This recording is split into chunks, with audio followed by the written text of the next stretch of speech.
In this particular presentation, I am going to talk to you a little bit about choosing your elective unit on the Bachelor of Podiatric Medicine program.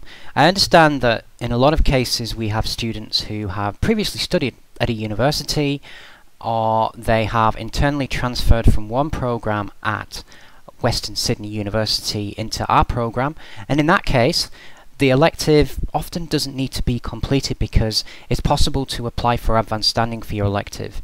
You need to enter a very specific code in such a case though, and so if you're at a stage where you're actually considering applying for advanced standing via the specified route, then I recommend you look at the video relating to applying for advanced standing. Okay, so I actually go through applying for advanced standing for your elective there.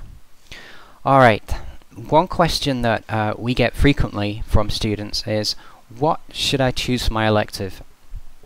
That's a question that you should never ever ask, because the whole idea of an elective is that it is something that you elect to study. It's an interest of your own that you choose to follow.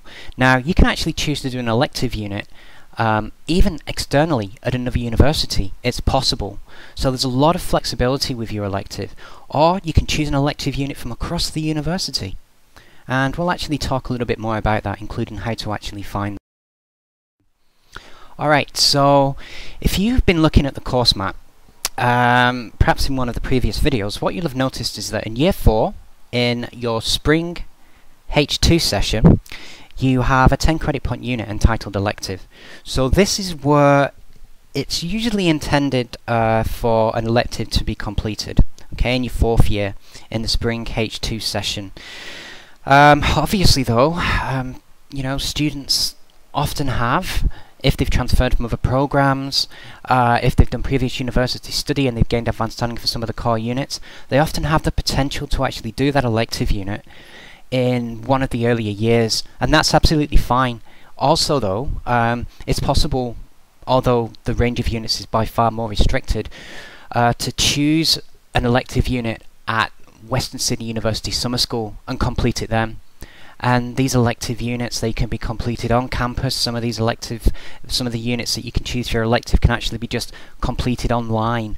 So there's a lot of ways that units are delivered at Western Sydney University, and that spells a lot of potential for the elective that you choose to do. So an example of a unit that has commonly been chosen by students in the past is Drugs Online, and that is a unit that is delivered online.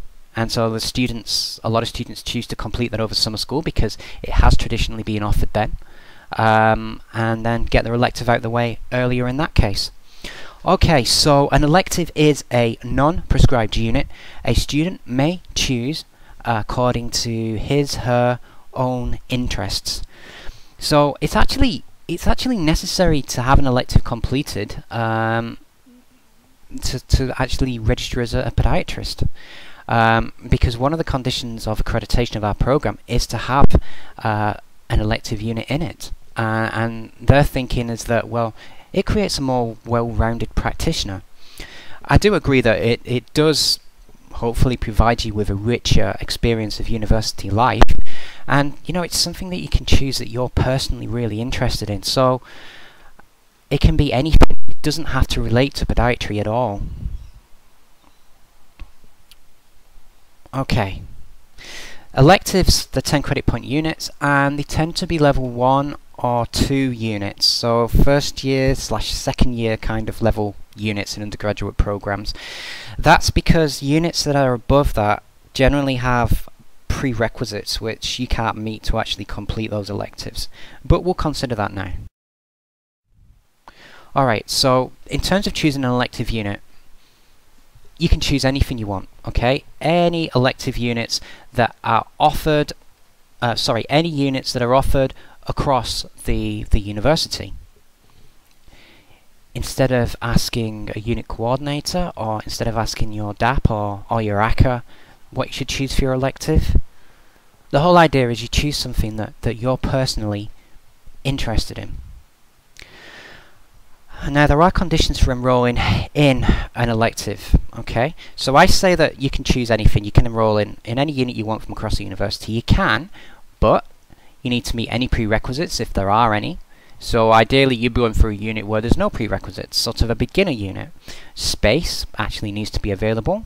The unit must not be course restricted, so for instance, other people in programs where they've got elective units, they can't enroll in any of our podiatry specific units because they're course specific. They'd never be allowed, they would be prevented.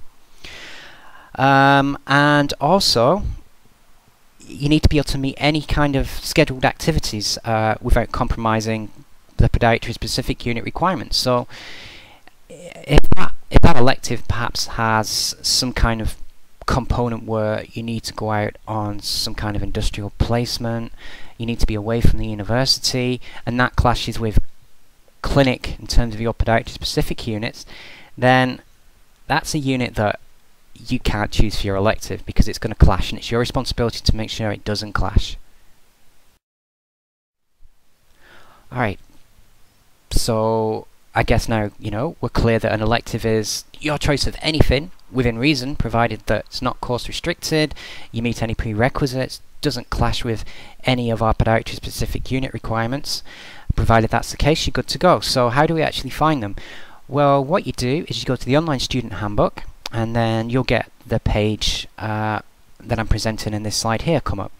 Go down to unit search, and it'll bring up a big long list of units. Now I know that it feels overwhelming, it does feel overwhelming when you see that list of units, but you can kind of move through the units and just sort of see if any align with anything you're particularly interested in. Just remember, as I said, they cannot be course restricted, there must be ideally no prerequisites because you're not going to meet them anyway, it's unlikely. There needs to be space available, and if they've got any special requirements you need to meet those. So there's some introductory math units in the past I've had students choose for an elective, and they had to meet the special requirement of having a special calculator. So it was expected they would have this calculator to participate in the unit. Right, so you scroll through your list of the list of units that are offered across the university. So, okay, I've gone to unit search, brings up the list, and so if we look to the right on this slide, big long list of units comes up, and perhaps one thing that if I was a student at Western Sydney University I'd like to study if I had an elective unit is Japanese 101. And so I actually just click on that unit offering, bring it up, and you can see here it's offered in autumn 2016. So not something that you could at the minute do in say spring, spring 2H of any of the years because it's not offered then. But there might be a case where you can actually do it in autumn depending on how you're progressing, what you might have received credit for in terms of core units. So here's why we could actually choose this unit as an elective. It's because it's an introduction to Japanese language and some related culture intended for beginner students. I can't see any prerequisites there. It's a level 1 unit. It's a unit that you could choose to complete as your elective. And if you ever come across a unit and you're wondering whether you can choose it as an elective, you're just not quite sure, then you can always get in touch with me and I can certainly check for you. But a unit like Japanese 101 can be used as an elective unit. Right, so I've just given you a quick overview there of choosing your electives. Okay, it's your choice, it's your interest. It's not necessary to ask me or the director of the academic program what you should choose for your elective. It really is up to you. Okay, and there's a lot of flexibility as well with your elective.